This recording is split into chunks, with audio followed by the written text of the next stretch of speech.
All right, guys, it's turkey season, and I've had a couple people message me about a 10 gauge turkey load. You know, how big would you want payload, pellet size, velocity, etc., etc. This is a 10 gauge load, and it's going to be 2 ounces. So this is straight out of Tom Roster's advanced bismuth and lead hand loading manual.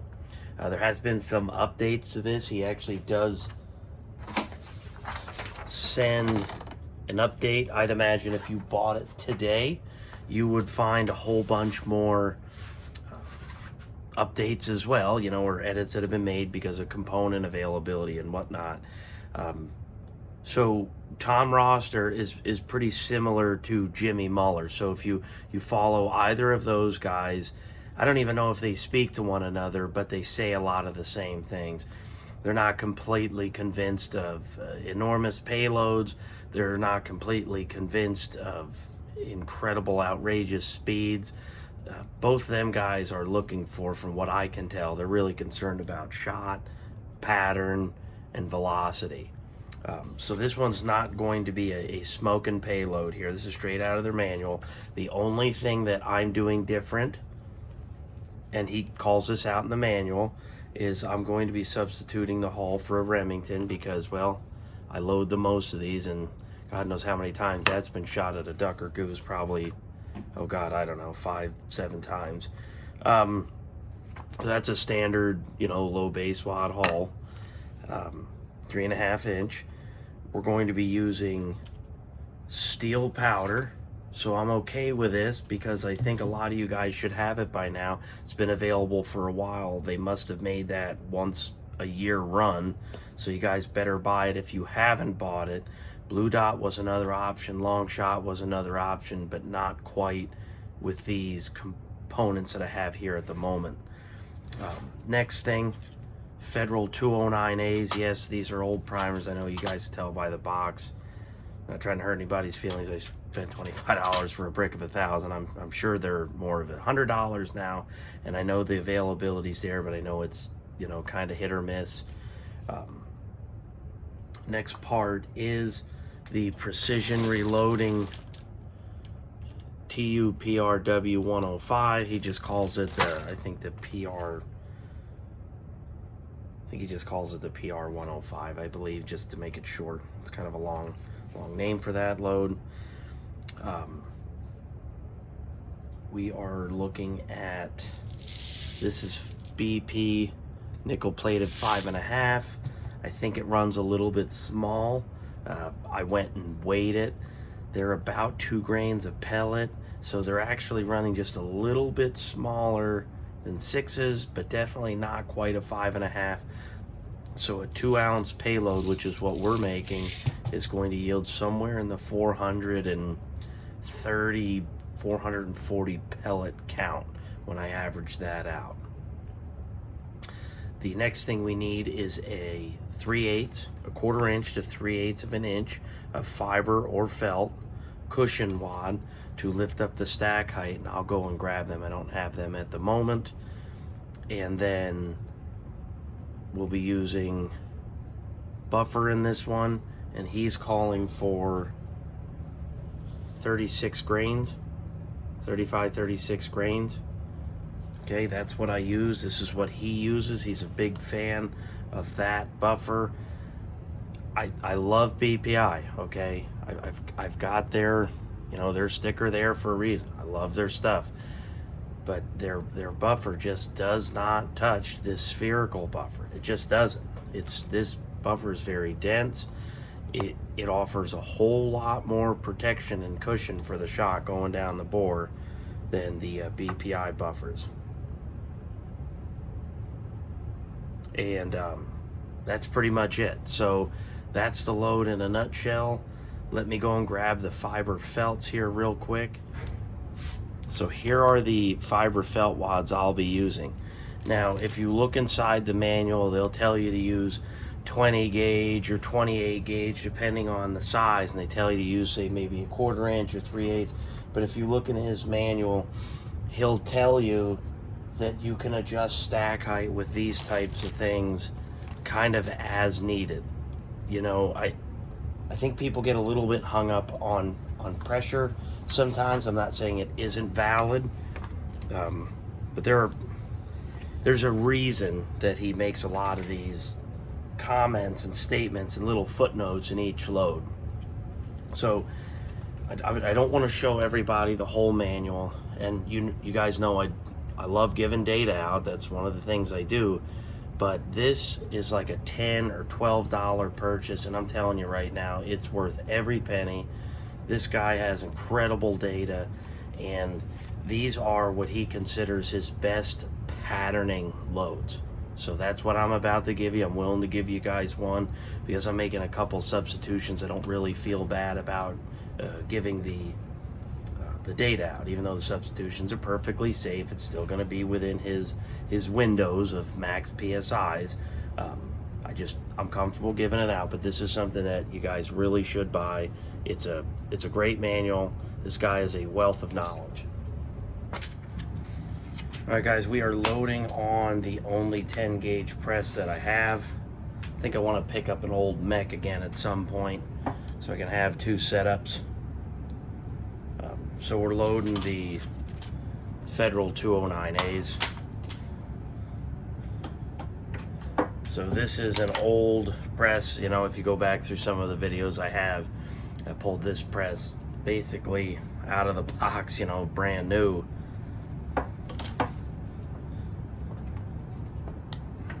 Was very, very fortunate to find it on eBay, and the gentleman that I got it from did not know what he had. I think I paid about 200 bucks for this. So I've got the 209A in there. That's normal for what should be sitting above the sizing die. So this is pretty standard fare for me right now.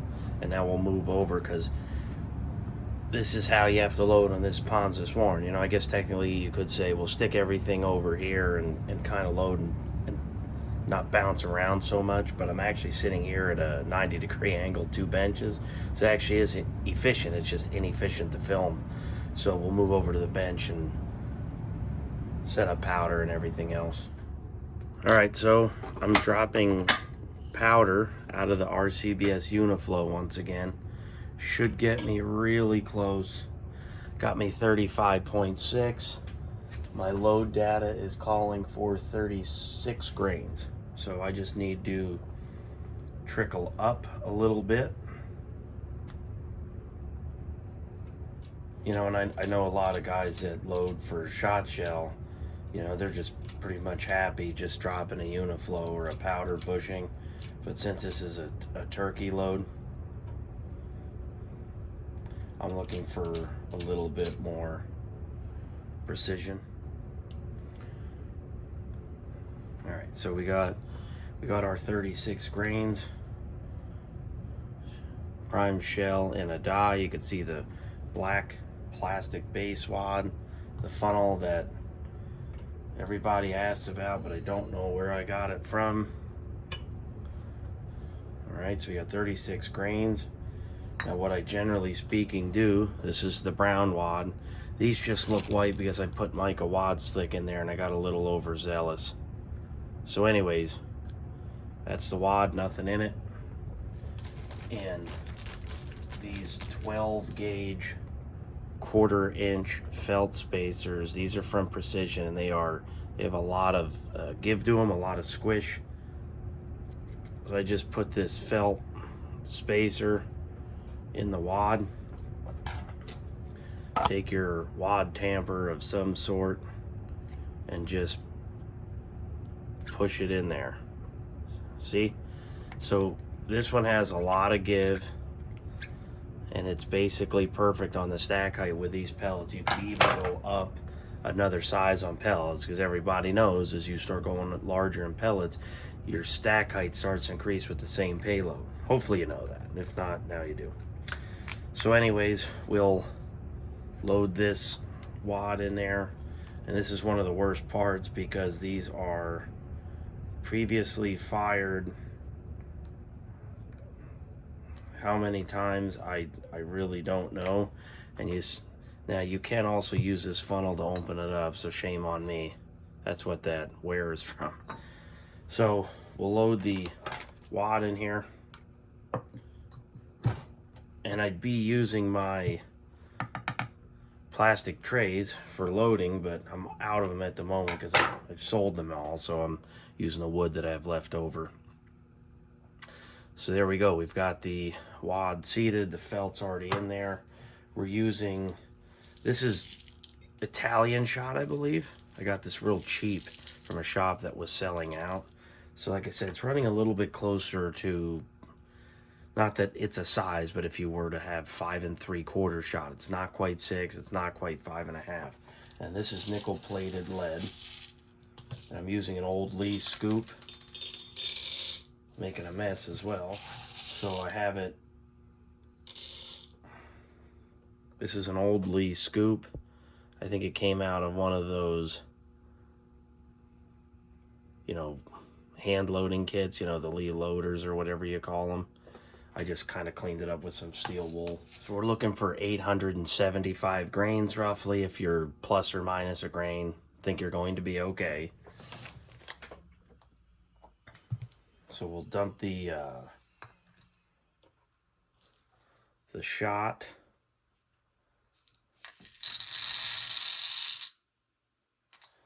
Dump the shot in there. So remember how I said with stack height being just right, it could maybe be up like a 1/16 of an inch if you really wanted to be picky.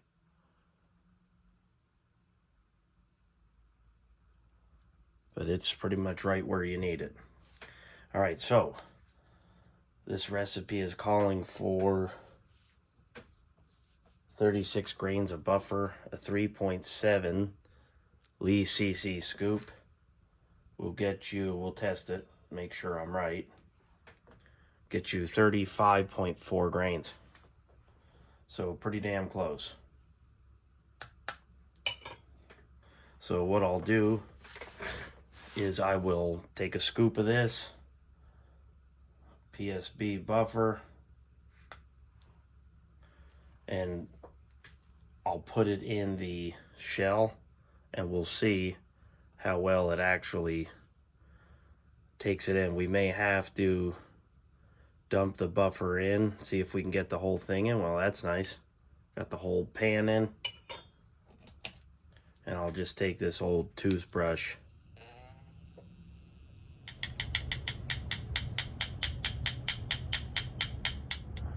Alright guys, so I got the buffer settled. You could see some shot. Man, I'll tell you, settling buffer in this is really hard because this shot is so small and this buffer's kind of coarse. So it's definitely not easy. You may want to try 1 ounce, settle some buffer, another ounce of shot, settle some buffer to try to make that go a little bit quicker. So we're going to head over to the PW and we're going to close this shell out. All right, so we have to load the shell, the completed shell at this point, what we have that's completed, and I have to load it like I'm loading a brand new die. So if you guys aren't familiar with these presses, that's how you change this die. There's a big port back here on the base of the machine. You can drop the whole die out and it's retained inside this carriage. So as much as I love this machine, a lot of people don't know much about it. So I have the pre-crimp at the old height for the Cheddite hulls because I was making my bismuth loads for waterfowl, and I don't feel like changing that because I know I'm going to go right over. So what I'm doing is I'm just closing this shell up by eye. Just pulling off some of that old ballistic product sealant. So I got a real nice pre-crimp, as you guys can tell. You know, this is a classic, typical PW. This is what these machines are known for, and that's what these machines do.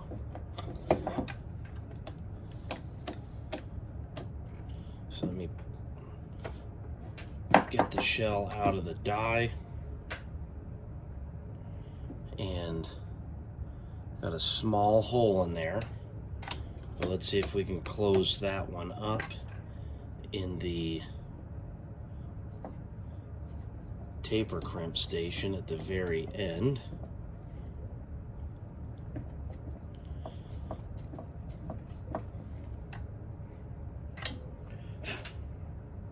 So I got a small hole in there, so I'm gonna need to work on that, but overall kind of came out pretty nice. That was used to be a 1B load. That's what I tried on them, so I know what was what. But yeah, that's pretty much it. So I'll go out there. There's not a lot of room in there. Everything's tight. So hopefully this pans out to be a pretty good load. I've got a couple different turkey chokes to try. Probably one will just do better than the other. But yeah, these are old hulls that are, I don't know, probably 90s, I'm guessing. I don't know how many times some of this stuff has been loaded. I got them as fired hulls in a reloading deal. So, but yeah, that's pretty much it, guys. So I think we'll end the video out here. I'm probably gonna end up going out and putting some of this stuff on paper and seeing how everything kind of pans out and goes together. At this point right now, I think this will end up being a pretty good load. Yes, I have TSS obviously for turkey hunting, and I could go and make some TSS loads, but I opted to just buy those from Salt Creek Custom Ammo because I don't think I'm going to do that much turkey hunting, and some of the places that I'm going to end up going, there's not going to be a shot past 40 yards. There's really no reason to use TSS at 40 yards if I've got 2 ounces coming at them from a 10 gauge or 12 gauge for that matter. So stick around for a 12 gauge 3-inch load out of Tom Roster's manual with a couple mild substitutions, and I'll see you next week.